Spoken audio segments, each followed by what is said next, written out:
السلام علیکم ورحمۃ اللہ وبرکاتہ۔ سب سے پہلے تمام ساتھی کو سلام۔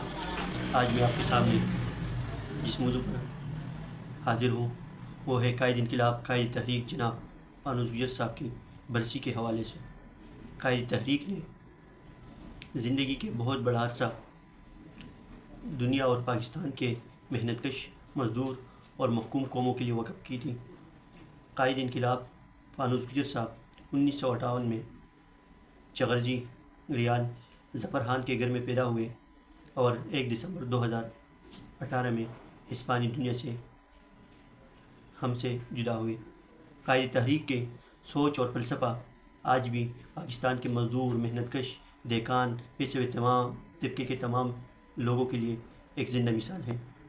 قائد تحریک کی جو سوچ تھی وہ ایک انقلابی سوچ تھی۔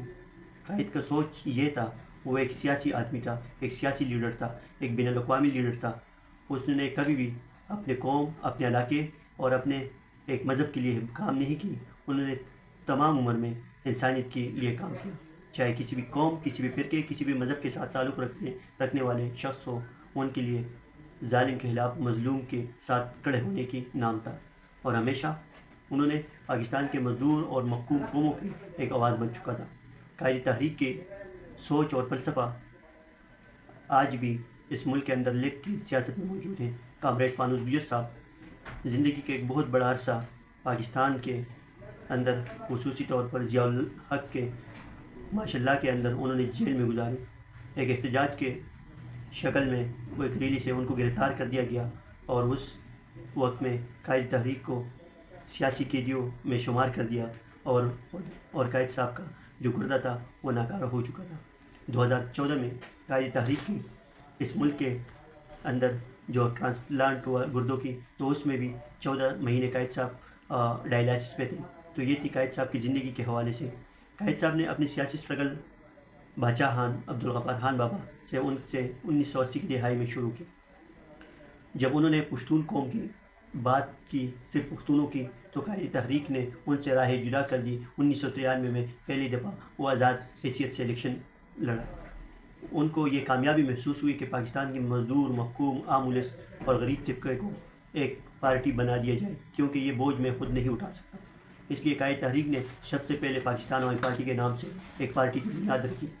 اس میں باقاعدہ طور پر کہہ دیا گیا کہ ہم پاکستان کے اندر 5 چیزیں چاہتے ہیں۔ سب سے پہلے انسانیت، اور اس کے ساتھ فری تعلیم، فری علاج، چاہے وہ کسی بھی قوم، کسی بھی فرقے، کسی بھی ادارے اور کسی بھی سرمایہ دار اور جاگیردار کے ساتھ تعلق رکھے۔ جب اس ملک کے اندر رہتا ہے تو ان کے لیے یکساں تعلیم ہونا لازم ہے۔ اسی طرح علاج، اسی طرح خواتین کے حقوق اور عدالت۔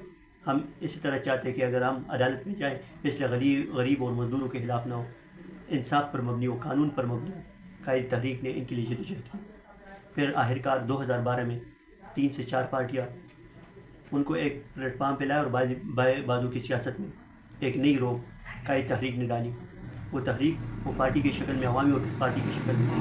انہوں نے عوامی ورکرز پارٹی کی بنیاد رکھی اور بانی اراکین میں تھے، اور ایک چیئرمین کے عہدہ پہ وہ فائز رہے۔ پھر عابد حسن منٹو صاحب صدر تھے پارٹی کے۔ پھر اس کے بعد 2016 میں قائد تحریک کو دوبارہ پارٹی کے صدر بنا دیا گیا، اور 2018 میں قائد تحریک اس دنیا سے چل بسے۔ قائد تحریک کی سوچ اور نظریہ یہ تھا کہ کبھی بھی وہ نہ MNA نہ MPA بنا، مگر انہوں نے نہ MNA اور MPA بھی اتنا کام نہیں کر سکتے جتنا قائد تحریک نے کی۔ باہر ملکوں سے اوورسیز پاکستانیوں کو جیلوں سے نکال کر پاکستان میں لائے۔ تقریباً تاریخ گواہ ہے کہ 14,000 لوگوں کو اس نے رہا کر کے پاکستان کی سرزمین میں لائے، اور یہ انڈر ریکارڈ ہے یہ سارے لفظ اور الفاظ۔ آج بھی پاکستان کو اس وقت میں قائد تحریک کی سوچ اور فلسفے کی ضرورت ہے۔ قائد تحریک کی سوچ اور فلسفہ اس ملک کے اندر ہو تو اس ملک کے اندر ترقی سے کوئی نہیں روک سکتا۔ قائد تحریک کی اس عظیم برسی میں جو 36 برسی آنے والی 2024 کے حوالے سے، اور 36 برسی قائد تحریک کے، میں اپنے طرف سے ایک سیاسی ورکر کی طرف سے اور عوامی ورکرز پارٹی کے سینئر نائب صدر اور جنرل سیکرٹری تمام عہدیداران کی طرف سے، خصوصی طور پر قائد تحریک کے جانشین عثمان پانوس گجر صاحب کی طرف سے تمام دوستوں کو، محنت کشوں کو، سیاسی اور سماجی لوگوں کو اور سیاسی سماجی تنظیموں کو دعوت دیتا ہوں کہ قائد تحریک کے اس جلسے اور اس برسی میں بھرپور انداز میں شرکت کریں، کیونکہ قائد تحریک صرف گجروں کی لیڈر نہیں تھا، قائد تحریک صرف پشتونوں کا لیڈر نہیں تھا، قائد تحریک صرف اس ملک کے پنجابیوں اور سرائکی اور گلگتیوں کا لیڈر نہیں تھا، وہ پاکستان کے محنت کش مزدور، عام الس اور بے بس کشمیریوں کی بھی لیڈر تھا۔ قائد تحریک پورے دنیا کے جتنے بھی عوام تھے محنت کش، ان کی نمائندگی کرتا تھا۔ یہی قائد کی پہچان تھا، یہی قائد کے الفاظ تھے کہ ہر ایک چیز کے ساتھ پیار و محبت کرو انسانیت کے لیے۔ جس دور میں جینا مشکل ہے اس دور میں جینا لازم ہے، یہ قائد کے الفاظ تھے۔ جب تک قائد کی تحریک، قائد کی سوچ اور فلسفہ رہے گا، انشاءاللہ قائد آپ کا نام ہمیشہ رہے گا۔ جب تک قائد تحریک کی سوچ اور نظریے پہ ہم عملی طور پر کام کریں گے تو بہت سارے فانوس پیدا ہوں گے۔ اس معاشرے کے لیے قائد تحریک ایک زبردست مثال پیش کرنے والا انسان تھا۔ قائد کی راستہ ہمارا راستہ، خصوصی طور پر ایک بار پھر آخر میں تمام ترقی پسند لیڈروں، محنت کش اور عام الناس کو دعوت دیتا ہوں کہ سواڑی کے مقام پر قائد تحریک کا برسی ہونے جا رہا ہے، اس میں بھرپور طریقے سے شرکت کریں اور قائد کے اس برسی کو اپنائیں۔ یہ ہمارے اور آپ کے اور پاکستان کے مظلوم اقوام کے لیے فخر کی بات ہے۔ والسلام، شکریہ۔